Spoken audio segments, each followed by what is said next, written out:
মায়ানমারে পাচারের সময় বিপুল পরিমাণ সিমেন্ট সহ ৮ জন আটক, বাংলাদেশ কোস্টগার্ড।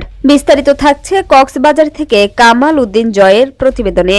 মায়ানমারে পাচারের উদ্দেশ্যে বিপুল পরিমাণ সিমেন্ট বহনকালে ৮ জন পাচারকারীকে আটক করেছে বাংলাদেশ কোস্টগার্ড। সোমবার বিকালে কোস্টগার্ডের মিডিয়া কর্মকর্তা লেফটেন্যান্ট কমান্ডার সিয়ামুল হক এ তথ্য জানান। তিনি বলেন, গোপন সংবাদের ভিত্তিতে ২৩ ফেব্রুয়ারি ২০২৬ তারিখ সোমবার রাত ১টায় অপারেশন কোরাল দ্বীপে নিয়োজিত কোস্টগার্ড জাহাজ অপূর্ব বাংলা কর্তৃক ছেড়া দ্বীপের দক্ষিণ পূর্ব সংলগ্ন সমুদ্র এলাকায় একটি বিশেষ অভিযান পরিচালনা করা হয়।